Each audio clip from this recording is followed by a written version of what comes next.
Вот мне просто недавно попалась ваша статья, где вы вот об этом рассуждали, то, что мы должны определиться, в каком направлении мы идем и что мы строим. То есть у нас национальная республика будет, нация будет именно заключаться в абхазском этносе. Нет, ну или я так гражданстве? вопрос не ставил. Да. Потому что у нас действительно, я понял, что вы имеете в виду, статья абхазская политическая нация. Политическая да. нация, Там, в принципе, она же в общих таких чертах сделана, да, таких тезисных. Дело в том, что, да, Абхазия государство, образующее этнос, но абхазская политическая нация, пока этот термин включает в себя больше этнический компонент. Но надо стремиться к гражданскому пониманию нации, но это не должно быть сделано революционно, вот сразу. Вот с сегодняшнего дня мы уже, нет, не получится, будут проблемы. Поэтому надо идти к этому эволюционно, постепенно, путем интеграции всех национальных общин вот по проекту создания абхазского государства, абхазской политической нации, которая будет постепенно трансформироваться в гражданскую нацию. Это процесс, который должен быть регулируем, за ним должны как бы наблюдать и именно направлять. И тем не менее, это процесс, который займет какое-то время. Мы не можем сразу к этому прийти. Пока все-таки Абхазия находится демографически в уязвимом положении. Абхазская находится в очень опасной ситуации. Мы не можем вот сейчас сразу сказать, что давайте мы так сказать, пройдем к гражданскому пониманию нации. Нет, я думаю, надо сначала укрепить демографию, укрепить язык, а потом потихоньку вот идти к такой интеграции и к формированию гражданского понимания абхазской нации, включающей все этнические компоненты, все общины, которые живут в Абхазии. Как с точки международного права вот можно просто простыми словами объяснить, почему Абхазия должна быть независимой? Ну, это хороший вопрос, непростой вопрос. Он такой, как бы кажется, такой простым, но он непростой вопрос, потому что мы поставили такую планку, да, ведь Абхазия могла бы остаться, скажем, в Грузии или там в России, скажем, да, и какие-то проблемы решить, правда же? Ну, финансовые точно, совершенно, по крайней мере, в России точно. Вот. А все-таки мы решили быть самостоятельными. Это большой вызов самим себе. Это планка, которая была поставлена нами самими.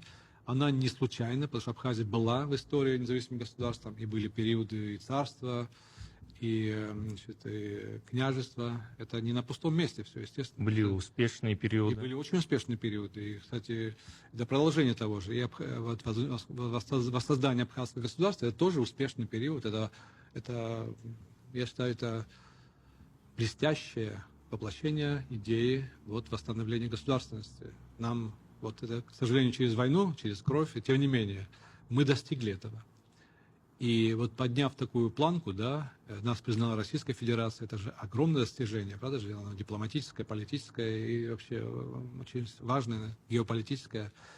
И надо соответствовать вот этому высокой планке. Вот в чем мое главное такое опасение, что мы, взяв эту высокую планку, да, что мы ее потихоньку будем опускать, понимаете, превращаясь в провинцию там, не знаю, Краснодарского края, скажем, да, мы должны все-таки оставаться суверенным государством. Это не просто слова, это еще и действия, правда же? То есть мы должны исходить из наших национальных интересов, естественно, в гармонии с интересами Российской Федерации, естественно, там не должно быть даже споров по этому поводу. Тем не менее, у нас есть очень важные проблемы. Это проблема безопасности, она решена совместно с Россией. Это проблема демографии на втором месте, не на третьем, втором месте. Проблема языка, параллельно с демографией, и проблема экономики. Это все взаимосвязано. И вот надо его просто решать на уровне современном, профессиональном и так далее. И поэтому я считаю, что и кроме того, идея того, что Абхазия должна быть независимой, она естественно, органична для всех живущих в Абхазии. Абхазов, армян, русских, они все считают, что Абхазия должна быть независимым государством. Это, мне кажется, консенсус здесь есть. И поэтому здесь тоже это важно, что политические идеи независимости поддерживаются населением. Это очень важно. Вот мы о политическом вопросе поговорили в Абхазии. Вот давайте чуть углубимся в историю.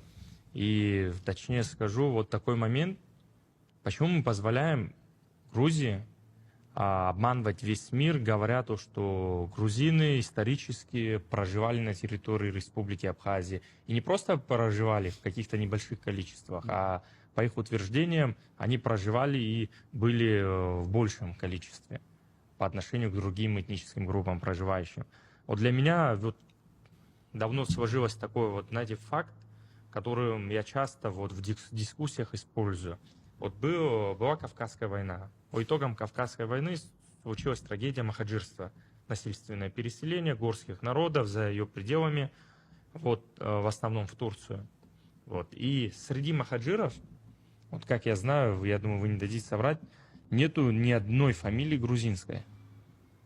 То есть, если на территории Республики Абхазия до Кавказской войны проживало в большей степени грузинское население, каким образом из всех переселенных за пределы республики не нашлось ни одной грузинской семьи?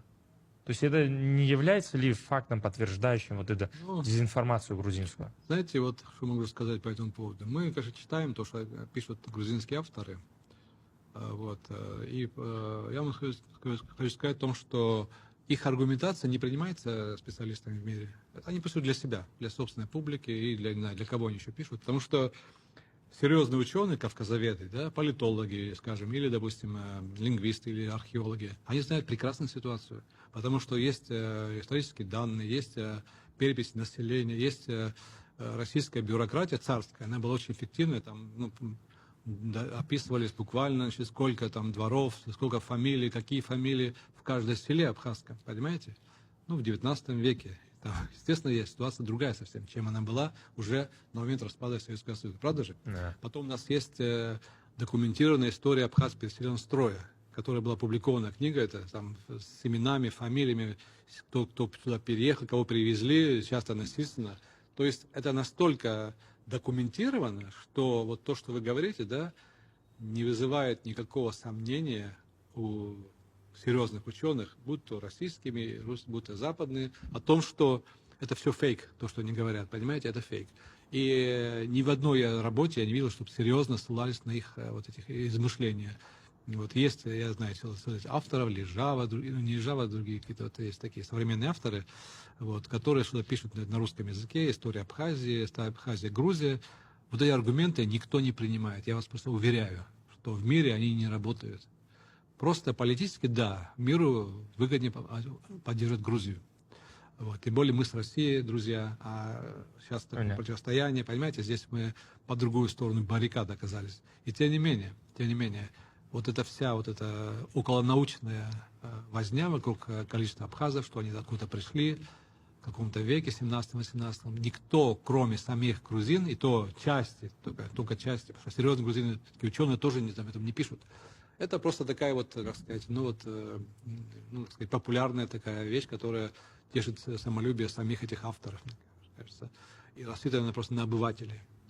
Это никто не принимает в мире вообще. Никто совершенно.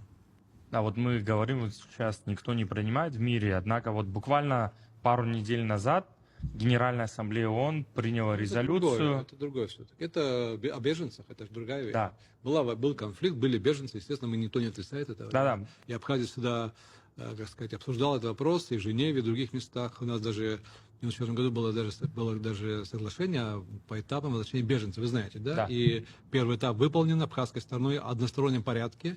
Вот все жители Гальского района, кто хотел вернуться, они вернулись. Это большое достижение.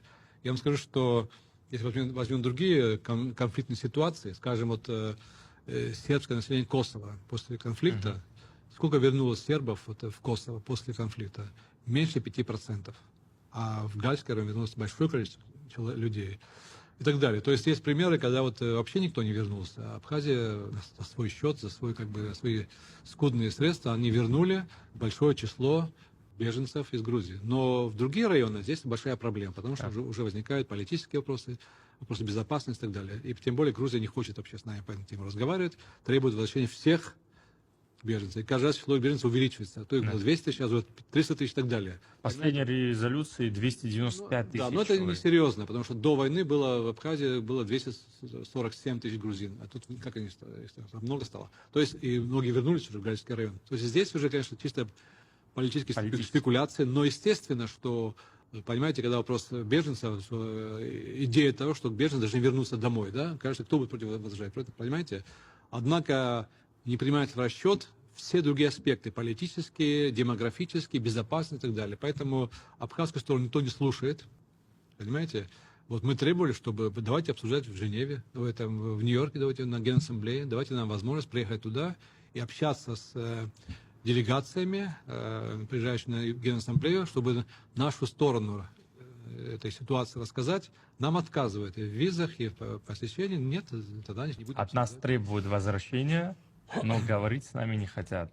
Ну вот, поэтому, ну, пускай требуют, пускай, значит, пишут свои резолюции, там, 1001. Да, мне кажется, это реально Это манипуляция. для меня лично это бумаги, которые не имеют никакого политического веса вообще. Это просто тешит воображение каких-то грузинских политиков. Ничего конкретного, ни один беженец не вернулся в результате этих как его, резолюций в Абхазию. Ни один беженец не вернулся. То есть они совершенно... Значит, для внутренней аудитории. Выстрел в воздух, понимаете, ничего он не приносит, просто какой-то тешит мелкое самолюбие каких-то грузинских политиков. Это несерьезно. Если хотят заниматься серьезно, надо говорить с нами, не вон, с делегациями там, других стран, да, различных. Там, есть две стороны которые не знают, конфликта. что такое Абхазия, что такое Грузия, не знает, понимаете, голосуют. А с Абхазией говорить нужно эту тему, а не с кем-то другим. Ну, не хотят, пожалуйста, не хотите, не говорите. Да, вот говоря о беженцах, я ранее нигде не озвучивал свою мысль, но реально много лет задумываюсь. Вот если в мире так сильно переживают о перемещенных беженцах с территории Республики Абхазия, вот, мне кажется, стоит начать правильнее с тех, кто первые были насильственно перенаправлены из республики. А я говорю конкретно о махаджирах. Если мировому сообществу так сильно хочется заняться вопросом беженцев в Абхазии, пусть начинают с махаджиров, с потомков махаджиров, пусть выделяют финансирование на их возвращение, пусть программы, пусть дадут возможность создания авиасообщения. Поэтому это такие вопросы, двойные стандарты. Хорошая постановка вопроса, дай бог, чтобы это получилось. Потому что когда ставят, постоянно бегают с этими списками, как вы сказали, по всем инстанциям. Я, когда отношусь философски, они делают свою работу вот на то, что они могут достичь, они достигают, как они считают, но это все как бы не имеет никакого значения для сути дела.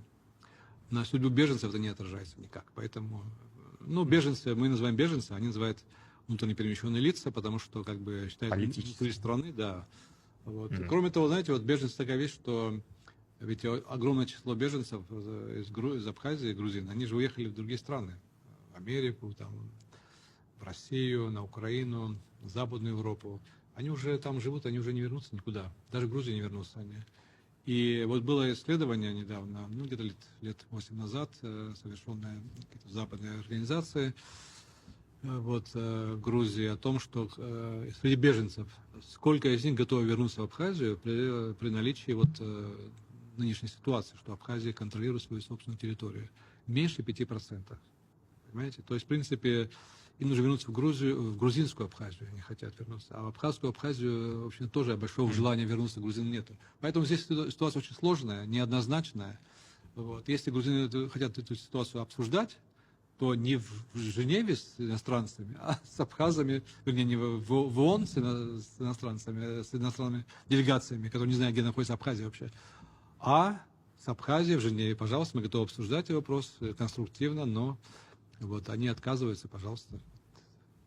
Вы говорите о женевских дискуссиях. Там же есть вторая группа, да, гуманитарный вопрос. Мы обсуждали вопрос беженцев, да, ну какие-то аспекты, правда же? Житель района, другие аспекты, но они же стали заниматься вот спекуляциями на Генассамблее ООН. Мы сказали, либо вместе в ООН, либо вместе в Женеве. Но не так, чтобы они будут за нас говорить в Женеве, в ООН, а мы будем здесь обсуждать какие-то вещи в Женеве. Либо так, либо сяк. Ну, поэтому сейчас вопрос вообще не обсуждается. Беженцев в Женеве совершенно. А вот есть ли смысл нам посещать переговоры в Женеве вообще? Ну, понимаете, опять же, да, этот вопрос часто задается, я отвечаю всегда положительно. Дело в том, что, понимаете, это важная международная площадка. Абхазия не может игнорировать возможность высказывать свою точку зрения во Дворце нации в Женеве, понимаете, это немногие народы, которые в нашем положении имеют возможность этого достичь. У нас-то есть, мы должны это использовать максимально представить наше видение проблемы с Грузией, наше видение. Если нас так не будет, за нас будут другие будут говорить. Нам это невыгодно, понимаете? Вы же сами о себе говорить.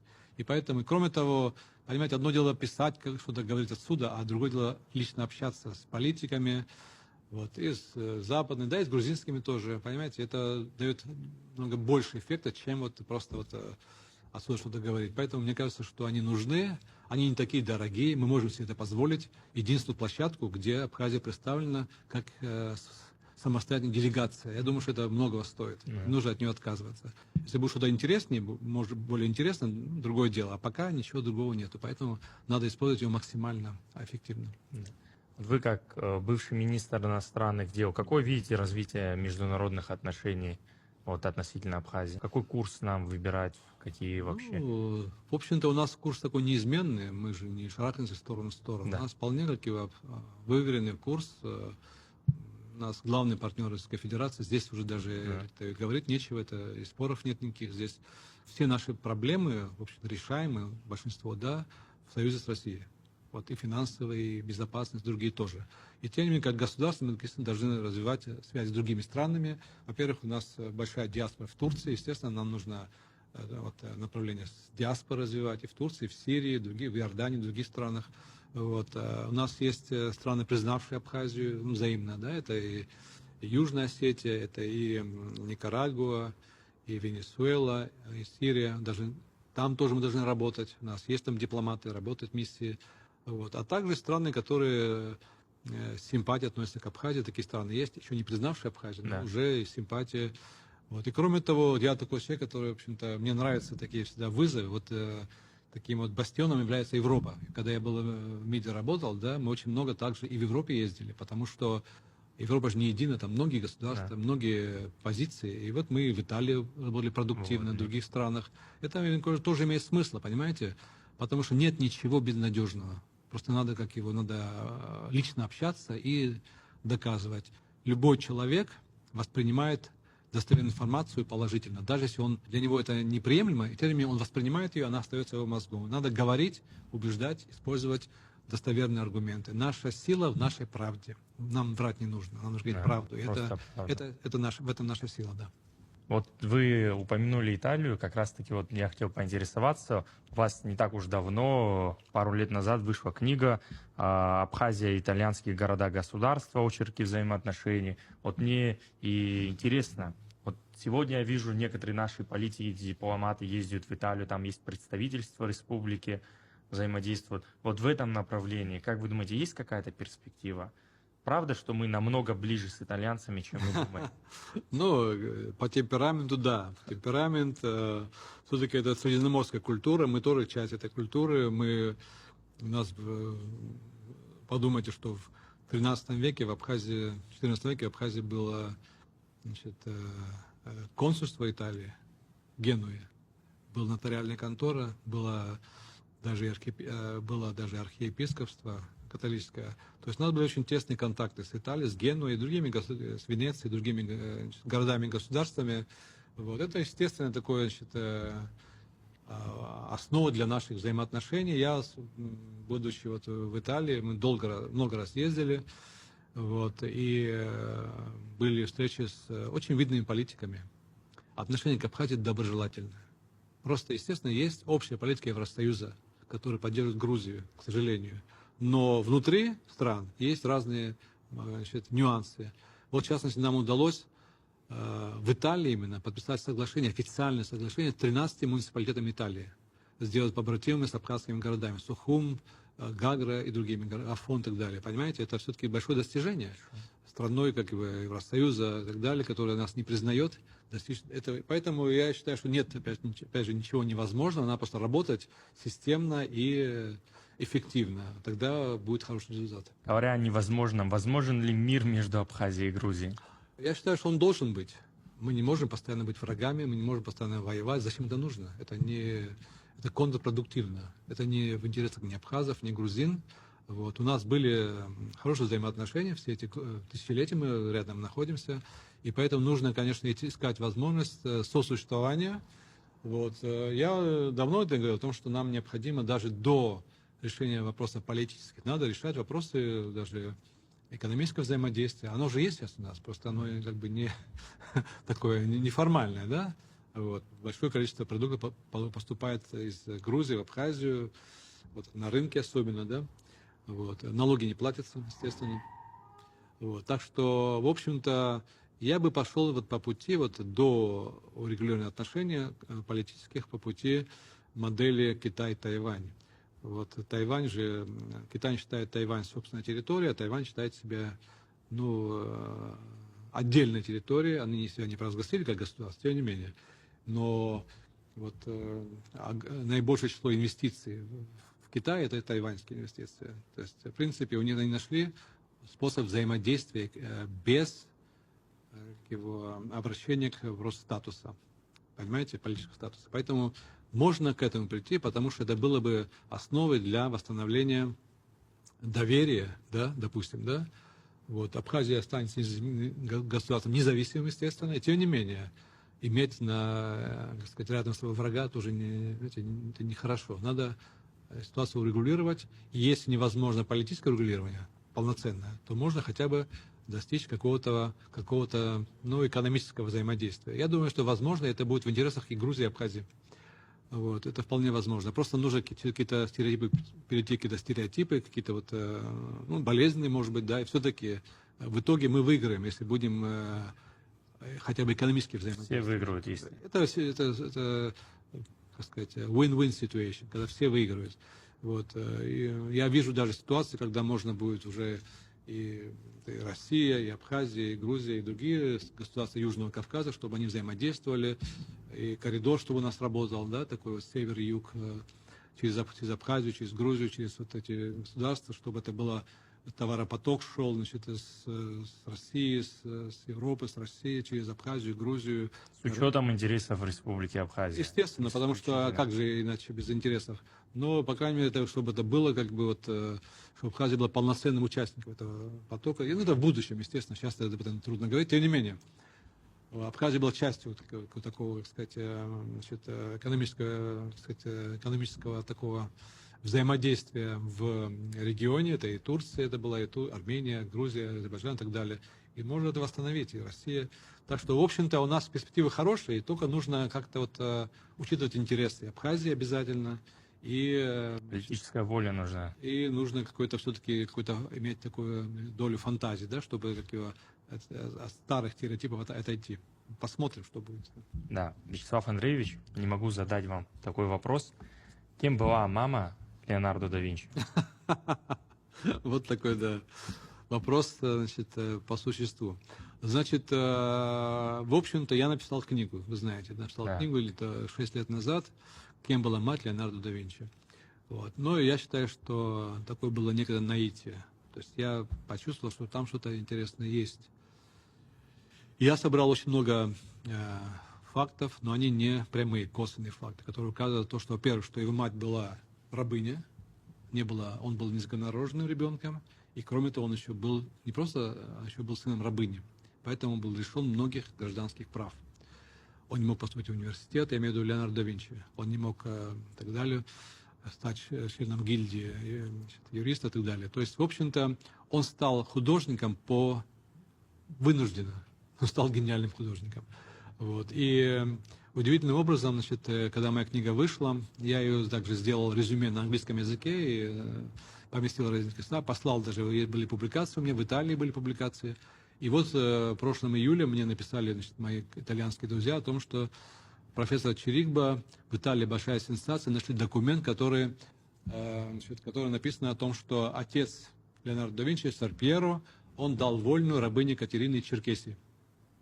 То есть практически, в общем-то, как я описал в своей книге, я писал о том, что его мать была рабыня из Абхазии, либо Черкесии. Я везде писал, что это Черкесия, она больше, даже по размерам, все такое, и народа больше. И тем не менее, Западный Кавказ, да, Абхазия, Черкесия. И вот как я написал, точно, как в моей просто книжке написано, что сэр Пьеро дал вольную после рождения ребенка рабыне Катерине, и признал ребенка потом, да, он его установил и так далее. И так вот в этом документе так и написано. Это фантастика. В том смысле, что это мое такое гипотеза смелая, даже дерзкая, она подтвердилась. Для меня это просто было очень интересно. Мы вас поздравляем с этим. Спасибо. Вот, и на такой хорошей ноте мы подходим к концу нашего выпуска. Может быть, еще будем встречаться не раз, если нашим зрителям понравится и будет о чем поговорить. Вот. Вячеслав Андреевич, в конце выпуска мы всегда даем гостю возможность обратиться к нашим зрителям, к народу в частности. Вот, если у вас есть пожелания, что сказать в камеру. Это очень ответственная вещь говорить. Но я обращаюсь к молодежи. Вот у меня сейчас дети тоже, как раз мой сын сейчас закончил школу, тоже вот мы сейчас будем думать, куда его направить. Что я преподаю в университете, вот уже долгие годы в Абхазском университете, на 2 факультетах. И мне очень нравится, как наша молодежь развивается, очень современная, очень грамотная, очень информированная. Я надеюсь, что они возьмут эстафету от старшего поколения и будут работать также над расцветом Абхазии, над ее экономикой, над ее культурой, над ее процветанием. Так что желаю счастья и процветания нашему народу, многонациональному, дружному, прекрасному народу Абхазии. Спасибо, дорогие зрители, что досмотрели до конца. Мы стараемся работать для вас, поэтому нам очень важна ваша поддержка, лайки, комментарии. Следите за нами, подписывайтесь. Абзерас.